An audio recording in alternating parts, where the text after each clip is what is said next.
અજબ રાતની ગજબ વાત. એક જ રાતમાં જ્યારે એવી ગડબડ થઈ જાય અને ત્યારે જ બને અજબ રાતની ગજબ વાત.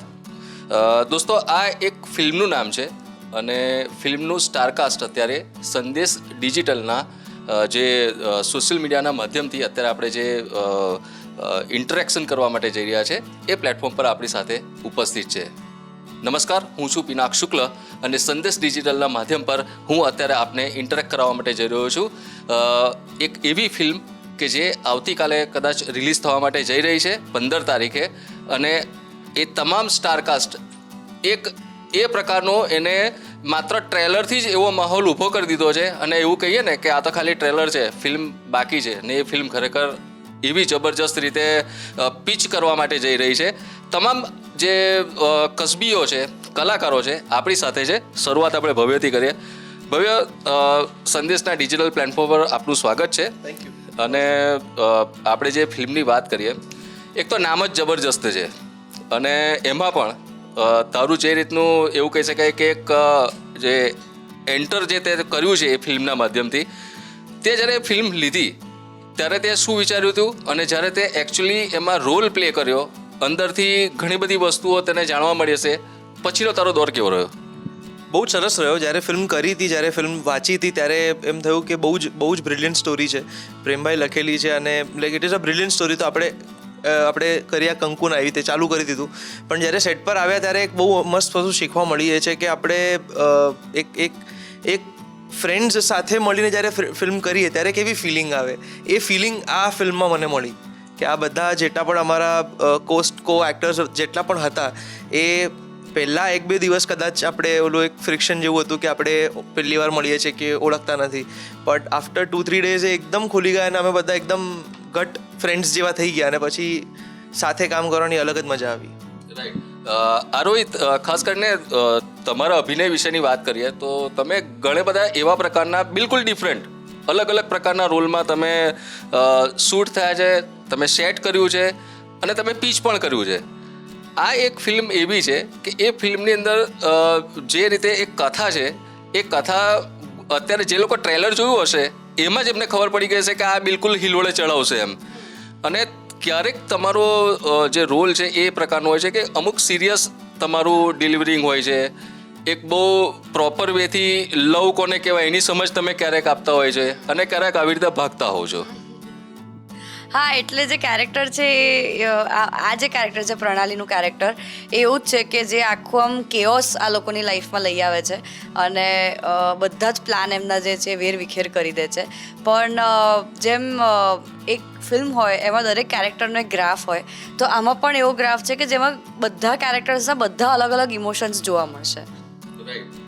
ખાસ કરીને તમે જે એમાં રોલ પ્લે કર્યો, તમારી એક્ટિંગમાં ઘણી બધી વસ્તુઓમાં પ્લસ માઇનસ થયું હશે, ઘણું બધું ડિરેક્શન બેઝડી પર પણ કરેક્શન્સ આવ્યા હશે. મજાની વાત કઈ રહી તમારા માટે? મજાની વાત તો આખી ફિલ્મ જ હતી. બહુ ધમાલની ફિલ્મ છે એટલે દરેકે દરેક પેલા કોમેડી સીન્સ હોય કે પછી આમ ધમાલવાળા સીન્સ હોય, એમાં મને સૌથી વધારે મજા આવે કારણ કે એમાં હસવાનું હોય. અને એમ પણ હું આમ એવી વ્યક્તિ ખરી કે ઇમોશનલ સીન ચાલુ થવાનો એની 5 મિનિટ પહેલાં બી મને બહુ આમ હસવું આવતું હોય, એટલે હસવા પર કંટ્રોલ નથી ને, એટલે આવા બધા સીન્સમાં મજા આવે. બિલકુલ. દીપ, તારા માટેનો કેવો અનુભવ રહ્યો ફિલ્મને લઈને? ફિલ્મની સ્ટોરી જ્યારે તે સાંભળી હશે અને એમાં જ્યારે ભવ્ય છે, આરોહી છે, ડિરેક્ટર્સનું પણ એક એવું મજબૂત બેનર છે ને એની વચ્ચે તારે જ્યારે અંદર એન્ટર થવાનું થયું તો તારા મગજમાં પહેલો શું વિચાર આવ્યો અને તું ફિલ્મને લઈને શું વિચારી રહ્યો હતો? સૌથી પહેલાં તો મને પ્રેમભાઈએ સંપર્ક કરીને મને એક નિલય નામનું પાત્ર છે આ મૂવીની અંદર, એના માટે પિચ કર્યો હતો. રીડિંગ કર્યું, વાતચીત ઘણી કરી, કેરેક્ટર સમજાવ્યું અને મને સ્ક્રિપ્ટ મોકલી દીધેલી કે વાંચી આખી. તો મને નિલયનું પાત્ર ખૂબ જ, મને એમ બધા જ પાત્ર ગમ્યા હતા કે મને આની અંદરનું તમે કોઈ બી પાત્ર આપો મને મજા જ પડશે. એટલે એક નિલયનું પાત્ર આપ્યું ને તેના પછી મને તન્મયના પાત્ર માટે કીધું કે ના, તું હવે આવી જ રહ્યો છે ઓન બોર્ડ, તો let's do Tanmay for you, કે જેની ઉપર કોમેડીનો ને એનો ભાર છે ને તારું કોમિક ટાઈમિંગ બી સારું છે, because I am a stand up comedian also. અને મજા આવી મને પાત્ર ભજવવાની, ખૂબ જ મજા આવી. તન્મયને બનાવવા માટે ઓફકોર્સ મારા બંને ડિરેક્ટર્સ, 3 રાઇટર્સનો ખૂબ જ મોટો યોગદાન છે એની અંદર. અને સાથે ખુશ તો હતો જ. ગઈકાલે જ અમે લોકોએ, મારા પેરેન્ટ્સ મને કહેતા હતા કે દીપ, તને એકચ્યુઅલી અંદરથી કેવું ફીલ થાય છે? મેં કીધું કેમ? તો કે તું જ્યારે 8મા 9મા ધોરણમાં મારી સાથે એક રો હાઉસના ઘરમાં ડ્રોઈંગ રૂમમાં બેસીને પલાઠી વાળીને ટીવી પર ભવ્ય ગાંધીને જોતો હતો, હવે એની સાથે સ્ક્રીન શેર કરે છે, હોટલમાં રૂમ શેર કરે છે, ગાડીમાં સમય સ્પેન્ડ કરે છે, કેવું લાગે છે. પછી નાટકો 102 નોટ આઉટ આપણે લોકો થિયેટરમાં જોવા જતા હતા અને ત્યારે તે પ્રેમભાઈને ત્યાં આગળ પરફોર્મ કરતા જો અને આજે એમના ડિરેક્શનની અંડર તું કામ કરે છે, તને કેવું લાગે છે? ને આ બધું વિચાર્યું મેં, એટલું બધું હતું નહીં, મને એમ જ હતું કે yes this is just another movie which is going to add value to my profile, but now it has added value to my life, કે એક સર્કલ આખું કમ્પ્લીટ થઈ રહ્યું છે મારા માટે. સો હું બહુ જ ખુશ છું આ મૂવીથી. દર્શક મિત્રો, ખાસ કરીને એવું કહેવાય કે જ્યારે હનુમાનની વાત આવે ને તો ઘણા બધા લોકો એવું કહેતા કે હનુમાન ખોટા પડે એ જ બરાબર છે. ડાયરેક્ટર વિશેની વાત કરીએ ને તો એક મ્યાનમાં 2 તલવાર, અને ખરેખર એ તલવાર છે અને એમને પ્રૂવ પણ કરી આપ્યું. અને કદાચ આવતીકાલે એટલે કે 15મી નવેમ્બરે જ્યારે તમે ફિલ્મ જોશો ને ત્યારે તમે 100% એવું કહેશો કે બોસ આ જે 2 ડાયરેક્ટર છે એને કંઈક કળા કરી છે, અને એવું કહી શકાય કે કંઈક વાવ ફેક્ટર જે છે એ કર્યું છે. ભાઈ ખાસ કરીને જ્યારે કોઈક રીતે તો વિચાર આવ્યો જ હશે કે આ ફિલ્મની આવી કોઈક સ્ટોરી હોવી જોઈએ. જે રીતે આરોહીની ભાગદોડ ચાલે છે, ભવ્યની ભાગદોડ ચાલે છે, ખોટી એક જેને કહી શકાય કે બ્રાઇડ છે એને ઉપાડવી અને પછી ભાગદોડ ચાલવી. 3 ઇડિયટ્સનો કોઈક નાનો એવો પાર્ટમાં એવું લાગે કે કદાચ ઉપાડી હોય ને પછી લઈ ગયા હોય ને એ રીતનું એક આખું હિલોડે ચડાવતું વસ્તુ ચાલતી હોય. તમારા મગજમાં આ સ્ક્રિપ્ટ કેવી રીતે બેઠી? અમે છે ને જસ્ટ એવું વિચારતા હતા કે કોઈ ખોટી છોકરી બગાડી લાવે તો શું થાય, અને એ સિવાય કીધું એમ કે અમુક થોટ્સ તમારે સમાજની સામે મૂકવા હોય. જેમ કે આ ફિલ્મની અંદર ઇક્વેશન છે ને 2 જનરેશનના ઇક્વેશનની વાત છે. તમને અત્યારે જેટલી બી ભાગાદોડી દેખાઈ રહી છે, જેટલી બી ટ્રેલરની અંદર મસ્તી દેખાઈ રહી છે, બધી મસ્તી છે, બધું છે, એની સાથે સાથે 2 જનરેશને કઈ રીતે એકબીજાને સમજવા જોઈએ ને એની વાત છે. જેમ કે એક કેરેક્ટર છે જે એન્ટી ગર્લ છે, કાર્તિક ગ્રાન્ડફાડ એની યુટ્યુબ ચેનલ ચલાવે છે, જે ભવ્ય રોલ કરે છે કાર્તિકનો. એ એન્ટી છોકરીઓ છે અને એ પ્રો થાય છે. દીપ છે એને એની ગર્લફ્રેન્ડ સખત હેરાન કરી રહી છે. એ ગર્લફ્રેન્ડને એક છોકરી એટલે કે પ્રણાલી જેવું સમજાવે છે કે આ તને છોડીને જતો રહેશે ને તો ફાટીને હાથમાં આવી જશે. તો એ ઇક્વેશન્સ જે કરવા હતા કે ભાઈ આપણે ઘણી વખત એવું થાય કે યાર હું કોઈ સ્ત્રીને જઈને કહું ને તો કંઈક અલગ વસ્તુ થઈ જાય, પણ એક સ્ત્રી જ્યારે સ્ત્રીને સમજાવે અથવા તો એક પુરુષ જ્યારે પુરુષને સમજાવે, અથવા તો જ્યારે 2 જનરેશનની વચ્ચેના વિચારોનો જે ટકરાવ છે એ કઈ રીતે ઓછો થઈ શકે. સો એ બધી જ વાતો કરવી હતી જે આ વાર્તામાં અમને મળી, અને એટલા માટે જ આ વાર્તા કરી છે. ટકરાવની વાત કરી તો ઘણી જગ્યાએ પર કરેક્શન્સ બી આવ્યા હશે કે પ્રેમભાઈનું કંઈક અલગ સૂચન હશે, તમે કીધું કે ના કદાચ આવું કરવાથી વધારે ફાઇન ટ્યુન થશે. તો એનાથી સ્વાભાવિક છે કે જ્યારે પ્રસવ થાય ત્યારે કંઈક ને કંઈક વસ્તુ હંમેશા એને વ્યવસ્થિત રીતે એનો પ્રકાશમાં આવતી જ હોય છે. એવું કેટલી જગ્યાની પર થયું?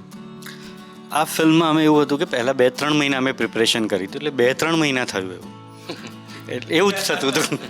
પછી જ્યારે અમે ફ્લોર પર ગયા ત્યારે અમે બંનેને ખબર હતી કે અમારે શું કરવું, અમારી ટીમને ખબર હતી, તો પછી નહોતું કંઈ થયું. એટલે પ્રેમભાઈ વાતમાં કહી ગયા કે વાળ લાંબા હતા અને હવે ટૂંકા છે. હા, એમના બી લાંબા એટલે એક રૂમમાં જે થવાનું તે બધું થઈ ગયું, ટીમ સામે કશું નથી થયું એમ. એ પેલું હોય ને હસબન્ડ વાઈફનું કે બેડરૂમ ટોક્સ, એવું લાઈક દેટ. પણ ટૂંકમાં આ જે સ્ટોરીની વાત છે એ કોઈક અંશે બેસીને ક્લિક થઈ ગઈ કે એના માટે વિચારવું પડ્યું તમારે? તમને અમુક થોટ આવે અને તમે એવું every thought looks crazy at first time, પછી તમે એના ઉપર બહુ વિચાર કરો ને એટલે ધીરે ધીરે એવી ખબર પડે કે નથી આ થોટની મજા નથી, આમ નથી. પણ આ જેટલો સમય વિચાર્યો ને એટલો સમય આ થોટ ક્રેઝી જ લાગ્યો હતો, એટલે આ બની છે ફિલ્મ. ભવ્યને જ્યારે પણ તમે સાથે વાતચીત કરો અને જ્યારે એને જુઓ તો તમને સ્વાભાવિક ગોકુલધામ યાદ આવે. ભવ્ય, તારી વાતચીતમાંથી એક શબ્દનું એવું પણ જાણવા મળ્યું કે તારા ભાઈબંધ દોસ્તારો બન્યા. હવે એ જે તારી ટપુ સેનામાંથી નીકળીને એક આખી નવી સેનાની સાથે તું જોડાયો, એ એક્સપિરિયન્સ કેવો રહ્યો? બહુ જ જોરદાર સાહેબ. આપણે એવું છે કે આપણે ગુજરાતીઓ જ્યાં જઈએ ને ત્યાં સેના બનાવી જ દઈએ છીએ પોતાની, અને આપણે પોતાની જગ્યા બનાવી જ દઈએ છીએ, એટલે આપણે જ્યાં જઈએ ત્યાં સેના લઈને જ ફરીએ છીએ. આરોહી, છેલ્લો પંચ, ઓવરઓલ જે ફિલ્મ છે અને ફિલ્મની સાથેની તારી સફર છે એના વિશેનો તારી પાસેથી જાણવા માંગીએ છીએ.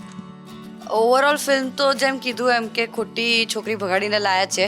ફિલ્મની સફર તો બહુ જ સુંદર રહી છે અમારા બધાની. ઇનફેક્ટ અમે લોકો બધા જ આ ટીમે પહેલી વાર એકબીજા જોડે કામ કર્યું છે, અને જેટલી ધમાલ અમે ઓનસેટ કરી છે એનાથી 10 10 ગણી વધારે ધમાલ અમે લોકોએ જેટલી ધમાલ ઓફ સ્ક્રીન કરી છે એનાથી વધારે અમે લોકોએ ઓન સ્ક્રીન કરી છે. એટલે લોકોને તો ખૂબ મજા આવવાની છે, ખૂબ હસવાના છે અને આમ મોજ પડી જવાની છે આખી ફેમિલીને, ફ્રેન્ડ્સને, બધાને. બિલકુલ. તો ટૂંકમાં એવું કહી શકાય કે હવે જ્યારે ગણતરીના કલાકો બાકી છે ફિલ્મ રિલીઝ થવાને લઈને, એવું સમજો કે ફિલ્મ રિલીઝ થઈ જ ગઈ છે અને જ્યારે આપની સ્ક્રીનની પર જ્યારે આપ પ્રેક્ટિકલી એને જોવા માટે જાઓ અને પછી આપના જે પણ પ્રતિભાવો છે સ્વાભાવિકપણે આપ દર્શાવતા જાઓ. સંદેશના ડિજિટલ પ્લેટફોર્મથી અત્યારે આટલું જ. દેશ અને દુનિયાના બાકી સમાચારો માટે આપ જોતા રહો સંદેશ ન્યૂઝ. નમસ્કાર.